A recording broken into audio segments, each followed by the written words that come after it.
Ang mabuting balita ng Panginoon, ayon kay San Mateo.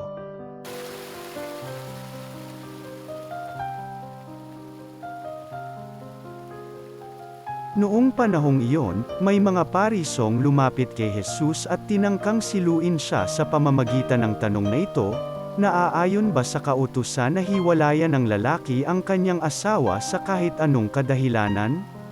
Sumagot si Jesus, hindi pa ba ninyo nababasa sa kasulutan na sa pasimulay nilalang sila ng may kapal, lalaki at babae? At sinabi, dahil dito, iiwan ng lalaki ang kanyang ama't ina, at magsasama sila ng kanyang asawa, at sila'y magiging isa.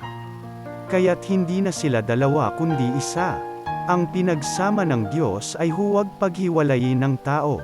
Tinanong siya ng mga pariso, bakit iniutos ni Moises na bigyan ng lalaki ang kanyang asawa ng kasulatan sa paghihiwalay bago hiwalayan iyon? Sumagot si Jesus, dahil sa katigasan ng inyong ulo kaya ipinahintulot ni Moises na hiwalayan ninyo ang inyong asawa. Subalit hindi gayon sa pasimula.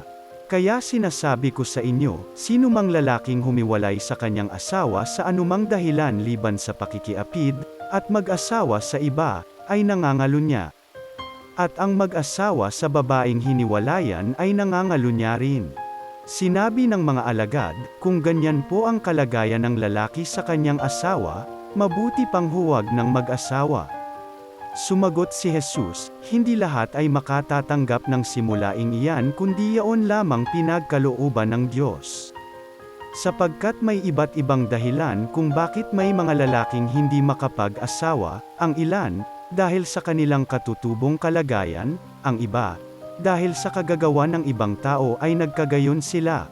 Mayroon namang hindi nag-aasawa alang-alang sa ikauunlad ng paghahari ng Diyos.